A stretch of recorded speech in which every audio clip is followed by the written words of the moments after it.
रहे, सजग रहे अभियान। सांप्रदायिक सद्भावना सम्मेलन में शामिल होने इंदौर आए कांग्रेस मध्य प्रदेश के पूर्व मुख्यमंत्री दिग्विजय सिंह। यहां उन्होंने पत्रकारों से चर्चा की। चर्चा के दौरान दिग्विजय सिंह ने भाजपा सरकार को आड़े हाथों लेते हुए जमकर आरोप लगाया। कांग्रेस के पूर्व मुख्यमंत्री दिग्विजय सिंह ने पत्रकारों से चर्चा के दौरान कहा कि भारतीय जनता पार्टी के पास केवल एक ही एजेंडा है। हर चुनाव में विकास की बात करते हैं और आखिर में हिंदू मुसलमान पर भाषण देते हैं। कहते हैं हिंदुओं धर्म खतरे में है। एक और आरएसएस के प्रमुख मोहन भागवत कहते हैं कि हिंदू मुसलमान का डीएनए एक है। दिग्विजय सिंह ने कहा कि अगर डीएनए एक है तो लव जिहाद क्यों हो रहा है, इसकी क्या आवश्यकता है। वहीं यूपी बिहार चुनाव ओवैसी के सवाल पर दिग्विजय सिंह ने कहा कि कांग्रेस पर राष्ट्रद्रोह का मुकदमा लग जाता है, लेकिन ओवैसी पर नहीं लगता। प्रधानमंत्री नरेंद्र मोदी जी से पूछना चाहिए कि उन्होंने ओवैसी को क्यों खड़ा किया। साथ ही ओवैसी को लेकर पूर्व मुख्यमंत्री दिग्विजय सिंह ने कहा कि ओवैसी अपने गृह राज्य तेलंगाना में पूरी सीट से नहीं लड़ते हैं और केवल बिहार यूपी से ही क्यों लड़ते हैं। चुनाव केवल भाजपा से मिलीजुली कुश्ती है ओवैसी की। भारतीय जनता पार्टी की कट्टरपंथी विचारधारा चाहे हिंदुओं के लिए चाहे मुसलमानों के लिए एक सिक्के के दो पहलू है। दिग्विजय सिंह ने आरएसएस को फूट डालो राज करो की तर्ज पर राजनीति करने वाला संगठन बताया। दिग्विजय सिंह ने कहा कि मुझ पर एक तरफ जहां आरएसएस ने मानहानि के दावे किए हुए हैं, वहीं ओवैसी ने भी मेरे खिलाफ मानहानि का दावा किया है और वहीं बाबा रामदेव ने भी मेरे खिलाफ मानहानि का दावा किया है। लेकिन मैं इनसे डरता नहीं हूं। हर चुनाव में विकास की बात करेंगे। 1 लाख एजेंडा है इनके पास, हिंदुओं को बरगलाते हैं। एक और मोहन भागवत कहते हैं कि हिंदू मुसलमान का डीएनए एक है। अगर डीएनए एक है तो लव जिहाद की क्या जरूरत है। वहीं कश्मीर के मामले को लेकर कहा कि 370 के खिलाफ बोलने पर पूरी भाजपा मेरे खिलाफ हो गई। उसके ठीक 1 हफ्ते बाद भाजपा के खिलाफ बयानबाजी हो रही थी। शायद डॉक्टर्स को मेडिकल बुक्स की आवश्यकता नहीं दिख रही है, उन्हें इनके विचारों की किताबें टेक्स्ट बुक में डालना चाहते हैं, ऐसा मुझे लगता है। क्योंकि जिस विचारधारा के लोग हैं उनको साइंस और आधुनिक विचारधारा से कोई लेना देना नहीं है।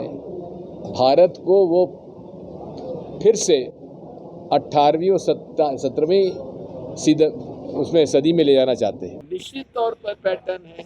इनके पास एकमात्र एजेंडा है। हर चुनाव में विकास की बात करेंगे, आखिरी में हिंदू मुसलमान कर देंगे। हिंदुओं धर्म खतरे में है, मुसलमान बहुमत हो जाएगा। अरे कितना झूठ बोलोगे, कितना गुमराह करोगे। एक तरफ मोहन भागवत कहते हैं हिंदू मुसलमानों का डीएनए एक है। अगर डीएनए एक है तो लव जिहाद की क्या जरूरत है, क्या आवश्यकता है। वही होगा जो भारतीय राष्ट्रीय कांग्रेस के प्रभारी मंत्री है, हमारे महामंत्री कांग्रेस की एआईसीसी की, जो वो स्टैंड लेंगे वो हमारा स्टैंड। जिसके घर में चूल्हा नहीं जल रहा, जिसके घर में इलाज कराने के लिए मंगलसूत्र बेचना पड़ रहा है, उसके क्या कांग्रेस को बताने की आवश्यकता है।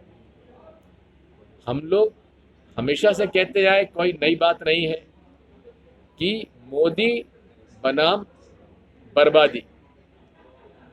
जिस दिन से इन्होंने प्रधानमंत्री पद संभाला, मैं तो उस दिन से कह रहा था कि ये दुर्भाग्य इस देश का कि एक ऐसा व्यक्ति प्रधानमंत्री बना है जिसने कि हमेशा से नियम कानून और संविधान को कोई ज़्यादा तरजीह नहीं दी है।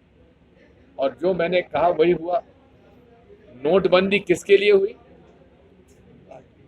जीएसटी किसके लिए हुई, और आज जिस प्रकार की महंगाई बढ़ रही है उससे कौन दुखी है। नोटबंदी में उन्होंने कहा था कि हम डिजिटल करेंसी की तरफ जा रहे हैं, यानी कि नोट का सर्कुलेशन कम होगा। उन्होंने 4 बातें कही थी। काला धन वापस आ जाएगा, भ्रष्टाचार समाप्त हो जाएगा, आतंकवाद समाप्त हो जाएगा और नकली नोट खत्म हो जाएंगे। क्या चारों चीजों में से एक भी हुई? नहीं हुई।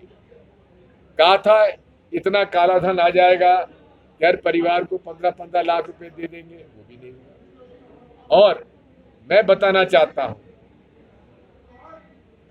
2016 में जो नोटबंदी हुई उस समय 18 लाख करोड़ का की करेंसी सर्कुलेशन में थी, उसके नोट सर्कुलेशन में थे।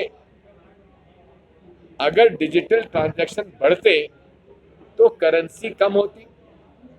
आज आरबीआई के रिकॉर्ड बताते हैं कि वही करेंसी बढ़कर मार्केट में 27 लाख करोड़ हो चुकी है। ये 9 लाख करोड़ नए नोट आए कहां से? उसका जवाब कोई देता नहीं। खरगोन में जो आदिवासी परिवारों पर डंडे बरसाए गए, अश्रु गैस छोड़ी गई, पूरे प्रदेश में आदिवासियों के खिलाफ एक ऐसा माहौल बनाया जा रहा है, डराने का, धमकाने का, और पूरे तरीके से ये सब कुछ भारतीय जनता पार्टी और संघ के सुनियोजित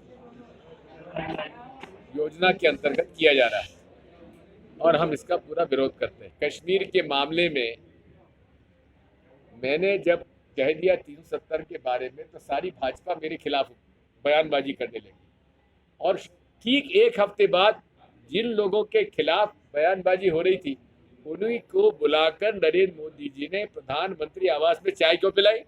तब भाजपा क्यों चुप रही? क्यों संघी छुटभैया नेता क्यों चुप रहे?